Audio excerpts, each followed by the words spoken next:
Halo rekan-rekan guru hebat, pernahkah Bapak Ibu mengalami ketika di kelas murid tampak tidak fokus dan lelah? Bahkan beberapa di antara mereka ada yang letih dan tidak bergerak atau tidak aktif. Kira-kira apa ya penyebabnya? Bisa jadi bukan karena faktor belajar, tetapi karena faktor gizi mereka. Kesehatan dan status gizi murid ternyata punya peran besar dalam menentukan kualitas belajar dan masa depan mereka. Di masa remaja, terutama usia SMP, anak-anak sedang mengalami pertumbuhan yang sangat cepat.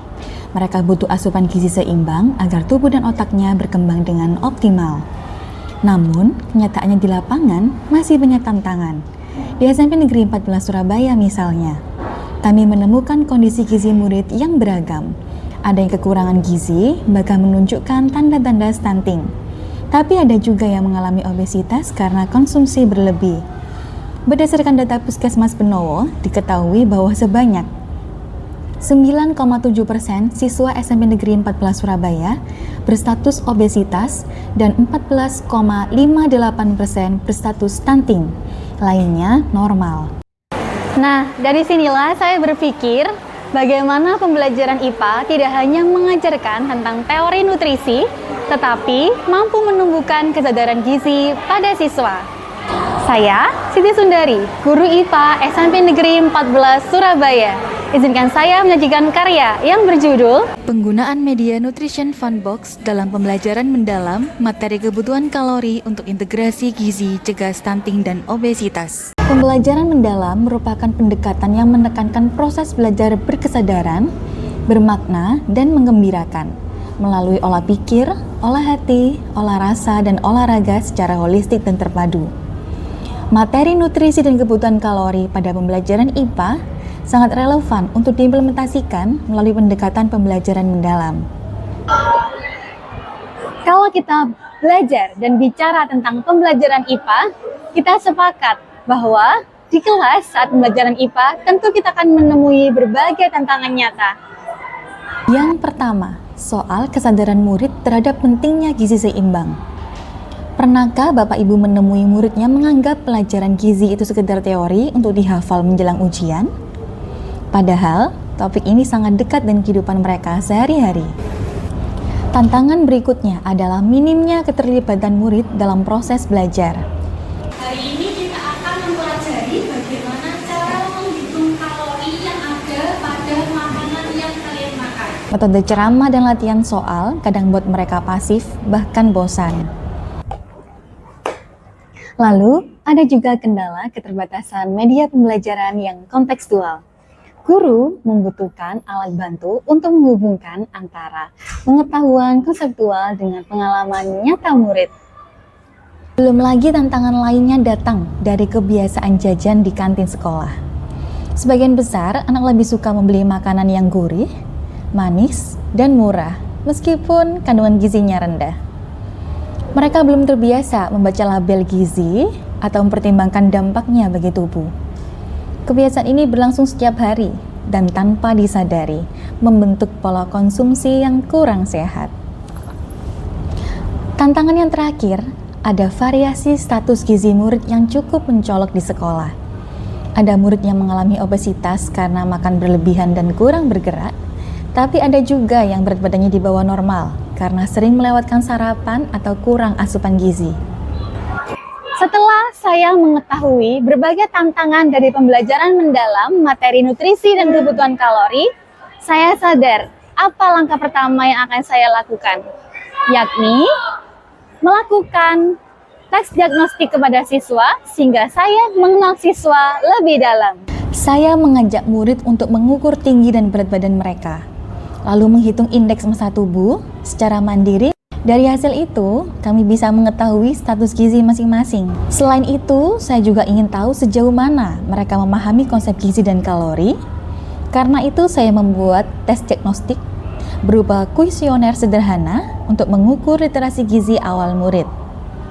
Dari hasilnya tampak jelas bahwa sebagian besar murid belum memahami keterkaitan antara pola makan, energi, dan kesehatan tubuh mereka sendiri.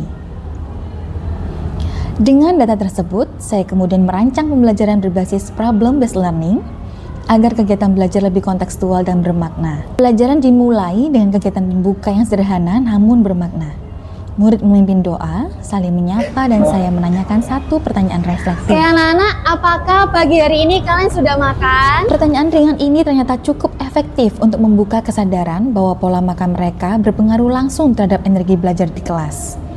Saya kemudian menampilkan gambar dan video berita tentang kasus stunting dan obesitas di kalangan remaja. Murid saya ajak berdiskusi, mengapa bisa terjadi dua kondisi yang bertolak belakang seperti itu? Saya juga mengajak anak-anak untuk observasi langsung makanan yang dijual di kantin untuk dihitung kalorinya. Anak-anak, hari ini kita akan belajar bersama dengan kelompok, yakni menyusun menu makanan yang sehat dan sesuai dengan kebutuhan kalori kalian dengan menggunakan media pembelajaran Nutrition Fun Box. Selanjutnya, murid saya bagi ke dalam kelompok dan saya berikan media pembelajaran Nutrition Fun Box. Di dalamnya ada kartu bahan makanan, piring gizi seimbang, dan barcode aplikasi penghitung kalori yang saya kembangkan sendiri. Baik anak-anak, hari ini kita akan belajar bersama dengan teman-teman kalian, bersama dengan Bu Sundari, dan juga akan dibimbing oleh Bu Miftah selaku ahli gizi dari UKS. Melalui media ini, murid berperan sebagai ahli gizi kecil. Mereka menghitung kebutuhan kalori, memilih bahan makanan, dan menyusun menu sehat sesuai aktivitas harian mereka.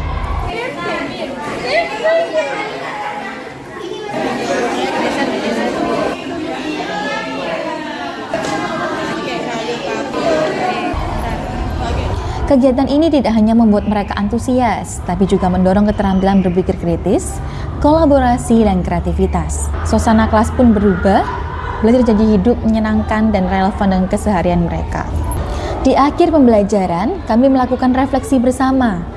Murid saya minta menuliskan satu hal baru yang mereka pelajari hari itu, dan satu kebiasaan makan yang ingin mereka ubah mulai besok. Kami baru sadar bahwa pola makan kami belum seimbang. Dan setelah kami belajar bersama Bu Sun dan Fun Box, kami jadi paham gizi dan kalori. Kedepannya, kami akan memilih makanan sesuai kebutuhan kalori dan gizi seimbang. Perancangan media pembelajaran Nutrition Fun Box berkolaborasi dengan puskesmas, termasuk dokter dan ahli gizi, untuk memastikan konten yang disajikan sesuai dengan prinsip gizi seimbang dan kebutuhan remaja. Dari hasil refleksi dan pengamatan, sekitar 85% murid sudah bisa menghitung kebutuhan kalori dengan tepat, dan 78% mampu menyusun menu seimbang sesuai aktivitas hariannya. Sebagai guru, saya belajar bahwa kunci dari pembelajaran gizi bukan hanya menyampaikan konsep, tapi menumbuhkan kesadaran. Saya merasa bahwa hasil karya dari Bu Sundari bahwa Nutrition Fun Box dapat menghidupkan kelas dan partisipasi para murid. Dari hasil observasi dan pengamatan pembelajaran di kelas oleh Ibu Sundari SPD, dapat kami sampaikan bahwasanya beliau sudah mengaplikasikan pembelajaran mendalam di kelas. Begitu juga beliau mampu membangkitkan minat belajar siswa, keaktifan siswa di dalam pembelajaran, sehingga pada akhirnya pembelajaran berpusat pada murid. Ada banyak perkembangan untuk terutama pemenuhan gizi dari anak itu sendiri yang tadinya kurang suka sayur-sayuran, itu sekarang lebih banyak variasi sayur-sayuran yang dimakan. Dari semua proses ini, saya menyimpulkan bahwa pembelajaran yang menyentuh hati murid akan meninggalkan jejak yang dalam.